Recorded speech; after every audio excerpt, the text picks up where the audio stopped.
तो आज मैं आपके सामने वो मुद्दे पेश करने वाला हूं कि इसका असर राष्ट्रीय राजनीति पर क्या पड़ने वाला है। सबसे पहली बात दोस्तों, मेरे पास इस वक्त ऐसा कोई प्रमाण नहीं है कि मैं आपसे कह सकूं कि जो वोट काटे गए थे उसकी वजह से महागठबंधन को हार मिली है या फिर जो वोट जोड़े गए हैं उस वजह से हार मिली है। तथ्यों के आधार पर मैं आपके सामने कुछ तर्क पेश करना चाहता हूं, क्योंकि मेरा पहला मुद्दा है, बिहार चुनाव के नतीजे पूरी तरीके से सामने निकल कर आ चुके हैं, लेकिन जो चुनाव आयोग सबूत मांगने की बात करता है, अब सबूत सामने निकल कर आ चुके हैं। अभिसार शर्मा ने जो बड़ा खुलासा किया है, मुझे नहीं लगता कि किसी गोदी मीडिया के अंदर इतना दमखम है कि वो खुलकर इस तरीके से बात कर सके। एक बड़ा सबूत हाथ लगाए अभिसार शर्मा ने, वीडियो बनाकर जनता को जागरूक किया कि बिहार के अंदर किस तरीके से इतना बड़ा उलटफेर हो गया। हमारे साथ वरिष्ठ पत्रकार मौजूद है अभिसार शर्मा, उनकी रिपोर्ट आप लोग शुरू से आखिर तक देखिएगा। आपके परिणाम आ गए हैं और जैसे कि आप जानते हैं एनडीए 200 के आंकड़े को छू चुका है।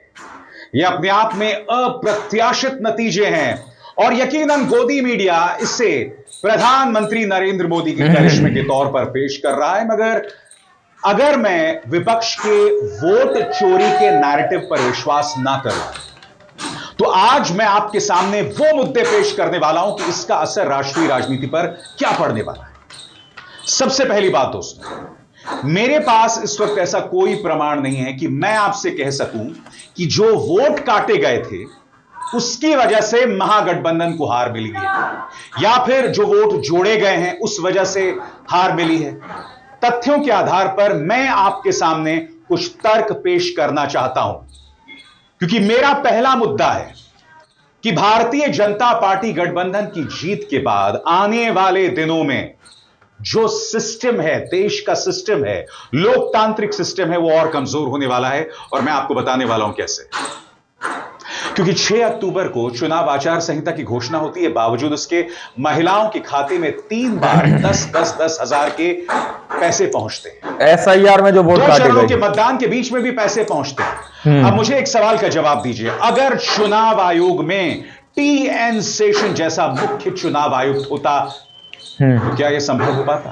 क्योंकि चुनाव आयोग तुरंत इस पर रोक लगा देता, मगर चुनाव आयोग ने ऐसा नहीं किया।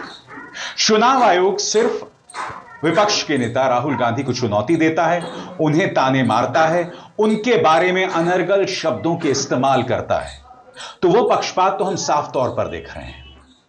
अगर ये स्कीम 10-10 हजार रुपए अकाउंट में डाले जाते हैं महिलाओं के अकाउंट में, नहीं कर पाती तो क्या महिलाएं इतनी बड़ी तादाद में नीतीश कुमार को वोट देती? सीधा सवाल है और इसका जवाब भी आपको पता है। इसके अलावा याद कीजिए दोस्तों, 1 दर्जन से ज्यादा ऐसी मिसालें सामने आई थी जहां भारतीय जनता पार्टी के नेता जिनके वोट दिल्ली में थे, उत्तराखंड में थे, हरियाणा में थे, वो एक नहीं अनर्गल शब्दों का इस्तेमाल करता है। और ये तो महज मिसाल है जो सामने उभर कर आई। कल्पना कीजिए कितने बड़े पैमाने पर हुआ होगा, क्योंकि एक भी ऐसी मिसाल सामने उभर कर नहीं आई जहां विपक्ष के किसी नेता ने दिल्ली और बिहार दोनों जगह वोट डाला हो। एक भी ऐसी मिसाल नहीं आई। कम से कम 15 ऐसी मिसालें सामने उभर कर आई जहां भाजपा के नेता, उनके समर्थक दिल्ली में भी वोट डाल रहे थे, हरियाणा में भी वोट डाल रहे थे, उत्तराखंड में भी वोट डाल रहे थे और फिर बिहार वोट डालने आए। और याद कीजिएगा, कपिल सिब्बल ने यह एक्सपोजे किया, 3-3 जगह वोट डाल रहे थे। बताइए, जब रेल मंत्री ने एक खास ट्रेन चलाई थी चुनावों के दौरान, और उसके अंदर जो तमाम लोग बैठे हुए थे वो कह रहे थे कि भारतीय जनता पार्टी ने सारा किराया जो है दिया है और हम उनके रहमो करम के चलते बिहार जा रहे हैं वोट देने के लिए। मेरे एक सवाल का जवाब दीजिए, जब कुंभ होता है तो लोग ट्रेनों में ठस ठस के जाते हैं, जब छठ पूजा होती है तो याद कीजिएगा ट्रेनों के अंदर लोग किस तरह से जाते हैं। बताइए, अलग अलग राज्यों में। ये सरकार खास तौर से, भारतीय जनता पार्टी खास तौर से ट्रेनें चलाती है बिहार चुनावों के दौरान, और उसके अंदर कम से कम 1500 ऐसे लोग हैं जो भाजपा के समर्थक हैं। ये 1500 लोगों ने कहां कहां वोट दिया?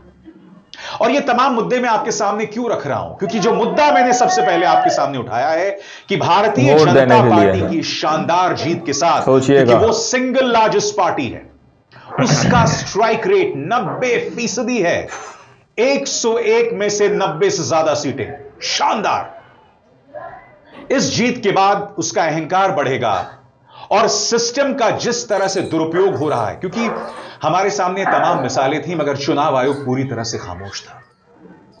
याद कीजिएगा आनंद सिंह जिन्हें जीत हासिल हो गई, देश के अंदर किस तरह से 50 गाड़ियों के साथ चल रहे थे। कौन सा नेता 50 गाड़ियों के साथ चल रहा था बताइए। याद कीजिएगा किस तरह से ललन सिंह ने धमकी दी थी कि विपक्ष के नेता को घर से मत निकलने दीजिएगा। यह सब हो रहा था क्योंकि जब सिस्टम ही हैक हो, जब आपने सिस्टम पर ही कब्जा कर लिया हो, तो मुझे बताइएगा नतीजे आपके पक्ष में कैसे आएंगे। मैं फिर कह रहा हूं, मैं ये बिल्कुल नहीं कह रहा हूं कि वोट चोरी के चलते या जो वोट जोड़े गए या जो वोट घटाए गए, जो रहस्यमय वोटर्स आ गए, उसकी वजह से भाजपा गठबंधन को जीत मिली है। नहीं, बताइए। मैं आपके सामने ये सब चीजें हैं सोचने और समझने वाली, और ऐसे फैक्ट्स आपको विपक्ष के साथ नहीं दिखाई देंगे। कांग्रेस का ऐसा कोई वोटर नहीं दिखाई देगा जो दोनों जगह वोट दे रहा है। सोचिए कितने बड़े पैमाने पर यह हो रहा है और चुनाव आयोग ने ऐसा होने दिया। इसीलिए विपक्ष कह रहा है कि चुनाव आयोग की कृपा के चलते भाजपा गठबंधन को यह जीत मिली है। यशवंत सिन्हा ने भी कहा है कि विपक्ष को जब तक ज्ञानेश गुप्ता हैं चुनाव नहीं लड़ना चाहिए, क्योंकि इस वक्त चुनाव आयोग पूरी तरह से कॉम्प्रोमाइज्ड है। बिहार चुनाव होने वाले हैं और 2 महीने में आपने स्पेशल इंटेंसिव रिवीजन करवा दिया। उसकी पारदर्शिता को लेकर सवाल थे। सुप्रीम कोर्ट ने कई मुद्दों को संबोधित तक नहीं किया। तो स्वाभाविक सी बात है चुनाव आयोग पर विपक्ष सवाल उठाएगा और विपक्ष के इन सवालों को संबोधित ही नहीं किया गया। चुनाव आयोग उनसे मिलता भी नहीं था। चुनाव आयोग का रवैया पूरी तरह से अहंकारी था। अब मुझे बताइए, इस जीत के बाद क्या भारतीय जनता पार्टी के तेवर में कोई फर्क आने वाला है? बिल्कुल नहीं। सिस्टम और कमजोर होगा, लोकतांत्रिक प्रक्रियाओं पर उसका कब्जा और मजबूत हो जाएगा। ऐसे में इस पूरी प्रक्रिया यानी चुनावी प्रक्रिया की निष्पक्षता पर सवाल उठना लाजमी है। एसआईआर में जो वोट काटे गए 14 नवंबर को काउंटिंग है, 11 नवंबर को चुनाव है। बिल्सन बोलो, चुनाव का नतीजा जानना चाहते हो क्या? जानना है क्या? अरे जोर से बोलो, जानना है क्या? तो मेरी बात याद रखना, 14 नवंबर 8 बजे बैलेट बॉक्स खुलेंगे, मतपेटियां खुलेगी। 10-10 हजार रुपए अकाउंट में डाले जाते हैं महिलाओं के अकाउंटों में। और एक बत्ते बत्ते लालू राहुल की पार्टियों का सुपड़ा साफ। इसके बाद दोस्तों, भारतीय जनता पार्टी का राजनीतिक संवाद और खराब होने वाला है। आने वाले चुनावों में आप देखिएगा भाषा और बिगड़ने वाली। इन चुनावों में भाजपा ने 2 दिग्गज मैदान में उतारे थे, हेमंत बिस्वा शर्मा और योगी आदित्यनाथ। और आपको याद होगा किस तरह का जहरीला प्रचार इन दोनों ने किया था। हेमंत बिस्वा शर्मा तो तू तड़ाक कर रहे थे। वो इस तरह की बातें कर रहे थे कि हमें बाबर औरंगजेब की जरूरत नहीं है। मैं नहीं जानता हूं कि बाबर औरंगजेब की पूजा महागठबंधन में कौन कर रहा था। जितना ज्यादा याद आप बाबर और औरंगजेब को करते हैं, इस देश में कोई और नहीं करता है। और इसी तरह से मुख्यमंत्री आदित्यनाथ, जिनके हर भाषण में वही हिंदू मुस्लिम का तेवर, मगर प्रधानमंत्री भी पीछे नहीं थे। लोकसभा चुनावों में मुजरा की याद करने के बाद 3-3 जगह वोट डाल रहे थे, बताइए। की याद की और वही उनका संवाद बन गया। हर चुनावी सभा में वो कट्टा कट्टा कट्टा की बात कर रहे थे। मुजरा की अपार सफलता के बाद कट्टा, यानी कि हेमंत बिस्वा शर्मा, मुख्यमंत्री आदित्यनाथ और प्रधानमंत्री की बात करें तो उनकी भाषा का स्तर बिगड़ा और इस जीत के बाद यह और भी ज्यादा रसातल में जाने वाला है। क्योंकि लोकसभा चुनावों में याद कीजिएगा प्रधानमंत्री ने क्या क्या नहीं कहा था। लोकसभा चुनावों में झटका भी मिला था जब भाजपा अलग अलग राज्यों में बहुमत हासिल नहीं कर पाई। मगर फिर महाराष्ट्र हुआ, हरियाणा हुआ, दिल्ली हुआ, नतीजा आपके सामने है। बिहार के अंदर भी भाषाई स्तर जो है वो बिगड़ा। लिहाजा आने वाले दिनों में भी यह और बदतर होने वाला है। साथ ही आने वाले दिनों में हिंदुओं और मुसलमानों के बीच तनाव पैदा किया जाएगा। जहर बनाया जाएगा। और मैं क्यों ऐसा बता, वोट देने के लिए, क्योंकि आने वाले दिनों में 3 राज्यों में चुनाव है, असम, उत्तर प्रदेश, बंगाल। असम के मुख्यमंत्री हेमंत बिस्वा शर्मा, कोई ऐसा दिन नहीं होता जब सांप्रदायिक तौर पर भड़काऊ बयान नहीं देते हैं, लगभग रोज, मानो इसके अलावा उनकी कोई और राजनीति ही नहीं है। बंगाल में चुनाव होने वाले हैं और मैं दावे के साथ कह सकता हूं क्या चल रहा है कि देश के बंगाल अंदर? में मुसलमानों की तादाद ज्यादा है, लिहाजा उसके चलते बंगाल के अंदर भी हिंदू मुस्लिम की बहुत ही गंदी, घटिया और निचली राजनीति होगी। मुख्यमंत्री आदित्यनाथ भी जानते हैं कि उत्तर प्रदेश में उन्हें जीत तभी मिलेगी जब वो हिंदुओं को लामबंद करेंगे। क्योंकि दोस्तों, आज जब नतीजे आ रहे थे तब मैं रिपब्लिक का वो जो संपादक है ना, जो वो चिल्लाता था ड्रग्स दो ड्रग्स दो, मैं उसे सुन रहा था क्योंकि मेरी मजबूरी है, मैं देखना चाहता था कि गोदी मीडिया क्या कह रहा है। वो चिल्ला चिल्ला कर कह रहा था कि ये चुनाव और इसके नतीजे प्रमाणित करते हैं कि हिंदू लामबंद हो गया है ये सब मुसलमान के खिलाफ, सोचने और समझने वाले, हिंदू एक हो गया है। उसने इस बात का जिक्र नहीं किया कि नीतीश कुमार की जो 10,000 की योजना थी या विधवा पेंशन योजना थी, उसके चलते जीत मिली, वो सिर्फ हिंदू मुस्लिम कर रहा था। और ऊपर से 3 राज्यों में चुनाव होने हैं अगले 2 सालों में। तो आप कल्पना कीजिए आने वाले दिनों में ये जो हिंदू मुस्लिम का नैरेटिव कितना बिगड़ने वाला है। और हिंदू मुस्लिम का नैरेटिव सिर्फ इन 3 राज्यों में नहीं होगा, उन 3 राज्यों में हिंदू मुस्लिम के नैरेटिव को उग्र करने के लिए, बड़ा बनाने के लिए राष्ट्रीय स्तर पर यह करने की कोशिश की जाएगी। और इसके लिए रिपब्लिक का ये जो संपादक है या जो बाकी गोदी मीडिया है, उसका सहारा लिया जाएगा। तो मेरा दूसरा बड़ा मुद्दा, आने वाले दिनों में चूंकि 3 संवेदनशील राज्यों में चुनाव हैं, लिहाजा हिंदू मुस्लिम नैरेटिव और बुरा होने वाला है। तीसरा मुद्दा, क्या राहुल गांधी आत्ममंथन करेंगे? दोस्तों, इस वक्त राहुल गांधी को जब भी आप देखते हैं ना, वो वाजिब मुद्दे उठाते हैं और वो लगातार उठा रहे हैं, हम देख रहे हैं।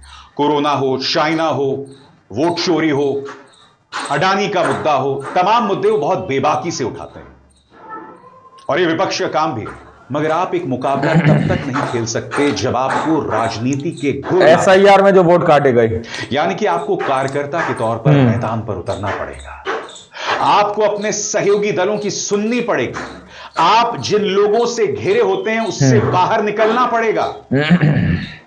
क्या राहुल गांधी ऐसा करेंगे? और मैं राहुल गांधी की बात क्यों कर रहा हूं, क्योंकि देखिए, बाकी हम कांग्रेस की बात करें, मसलन मल्लिकार्जुन खड़गे, दलित नेता हैं, दिग्गज दलित नेता हैं, मगर उनकी उम्र हो चुकी है, 80 साल से ज्यादा की उनकी उम्र है, जो कि अध्यक्ष हैं वो पार्टी के।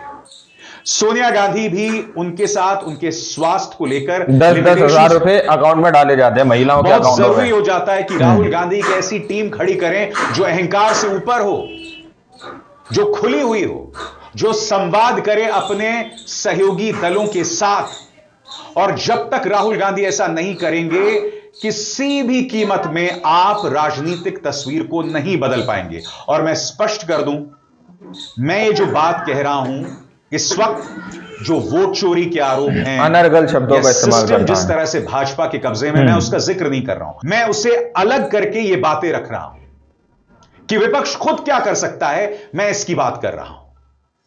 परिवार से आपको बाहर लाना पड़ेगा, क्योंकि तेजस्वी पर क्या आरोप था कि वो अपने परिवार से बाहर नहीं निकल सके। उनके परिवार में भी सिर्फ उटव्वल था, उनका एक भाई और एक बहन उनके खिलाफ बयान दे रहे थे कि आप तेजस्वी यादव से मिल नहीं सकते जब तक उनके पार्टी के एक प्रवक्ता की इजाजत ना हो। यानी कि वो अनअप्रोचेबल हो गए थे, उनसे संपर्क साधना मुश्किल हो गया था। अगर आप 3 जगह वोट डाल रहे थे, बताइए, अमित शाह जैसे लोगों का मुकाबला करना चाहते हैं, जिनके हाथ में पूरी तरह से सिस्टम है, तो आपको खुला होना पड़ेगा ताकि लोग आपको अप्रोच कर सकें, लोग आपसे संवाद कर सकें। मैं जानता हूं दोस्तों कि जवाबदेही नाम की चीज भाजपा में बिल्कुल नहीं है। मसलन नीतीश कुमार ने इस पूरे चुनाव में एक भी इंटरव्यू नहीं दिया, गौर फरमाया होगा आपने, एक भी इंटरव्यू नहीं दिया, एक भी प्रेस कॉन्फ्रेंस नहीं किया। इनफैक्ट आपको याद होगा, अलग-अलग राज्यों में घोषणा पत्र जारी हुआ था, तमाम नेता मंच पर खड़े हुए थे, नीतीश कुमार भी थे, सम्राट चौधरी भी थे, सब उठकर चले गए। अरे भाई, तुम्हारे चुनावी घोषणा पत्र वाला दिन है, यानी जवाबदेही नहीं थी। और इसी से जुड़ा है मेरा अगला मुद्दा। जब एक भी सवाल का जवाब दिए बगैर आप चुनाव जीत सकते हैं, तो भाजपा को यह बात समझ आ चुकी वोट है देने के लिए कि जवाबदेही नाम की कोई चीज सोचिएगा। नहीं है। जनता को पैसा फेंको, चुनाव जीतो। आपके मुद्दे आने वाले दिनों में गौण हो जाएंगे, बौने हो जाएंगे। जो युवा मैदान में उतरेगा नौकरी की मांग को लेकर, जो लोग प्रदर्शन करेंगे पेपर लीक को लेकर, उन्हें कुचला जाएगा, उनकी आवाज को नहीं सुना जाएगा, उन्हें एंटी नेशनल कहा जाएगा, देश विरोधियों के साथ खड़ा हुआ बताया जाएगा। क्यों? क्योंकि भाजपा को दिख रहा है कि एक भी सवाल का जवाब दिए बगैर हम जीत रहे हैं। 10,000 रुपए फेंको, इससे पहले महाराष्ट्र में हमने 2,000 रुपए फेंका, हम चुनाव जीत गए। तो जवाबदेही पूरी तरह से नदारद। लिहाजा आने वाले दिनों में लोगों की जो समस्याएं हैं वो दबने वाली हैं, और यह अपने आप में एक बहुत ही चिंताजनक संदेश है। दोस्तों, सत्ता से सवाल सिर्फ पत्रकार नहीं करता है, सिविल सोसाइटी, सामाजिक कार्यकर्ता और मनोरंजन जगत भी करता है। आपको याद होगा प्रधानमंत्री नरेंद्र मोदी की तारीफ में राजकुमार राव, ये सब चीजें हैं वरुण सोचना समझने धवन, वाली, अरशद वारसी, ये सब जमीन पर लेटे। दोस्तों, आप लोगों ने इस वीडियो को शुरू से आखिर तक देखा। वीडियो के अंदर आप लोगों को वो सारी चीजें बताई गई जो बिहार चुनाव के अंदर हुई। बावजूद इसके चुनाव आयोग के नाक के नीचे ये सारा खेल हुआ। चुनाव आयोग के होते हुए ये सारा खेल किया गया कि किस तरीके से 50-50 गाड़ियां लेकर चुनाव के दौरान वहां पर जो है दोस्तों रैलियां की गई, किस तरीके से विपक्ष को हाउस अरेस्ट जैसी स्थिति करने की कोशिश की गई। ये सारा खेल है। ये सारी तस्वीरें एक लोकतांत्रिक देश के अंदर हुई कि चुनाव आने के ऐन वक्त पर 10-10 हजार रुपए महिलाओं के अकाउंट में डाले गए। ये सारी बातें अभिसार शर्मा ने इस वीडियो के अंदर आप लोगों को बताई हैं। ये बड़े सबूत हैं दोस्तों जो जनता को जागरूक कर रहे हैं। लेकिन उसके बाद एक बड़ा सवाल ये उठ रहा है कि आखिर अब राहुल गांधी की आगे की रणनीति क्या होगी। आखिर राहुल गांधी ने जो देश का सबसे बड़ा मुद्दा था, वोट चोरी का मुद्दा, आखिर उसको उठाया, बावजूद इसके फिर भी इस तरीके के परिणाम मिले। तो अब राहुल गांधी की आगे की रणनीति क्या होने जा रही है, ये वो बड़े सवाल है दोस्तों जो देश की जनता के दिमाग में उठते हुए नजर आ रहे हैं। क्या अब ईवीएम को लेकर कोई बड़ा आंदोलन छिड़ेगा? क्या अब ईवीएम को पूर्ण तरीके से बैन करने की डिमांड उठेगी? ये भी बहुत बड़े सवाल है। अब आप लोगों ने इस रिपोर्ट को देखा सुना, आप लोग इस रिपोर्ट के बारे में क्या सोचते हैं, क्या समझते हैं? अपनी राय कमेंट सेक्शन में जरूर दीजिएगा। सच्ची बक की खबरें देखने के लिए चैनल को सब्सक्राइब कीजिए। मिलता है अगली वीडियो में, जब तक के लिए जय हिंद, जय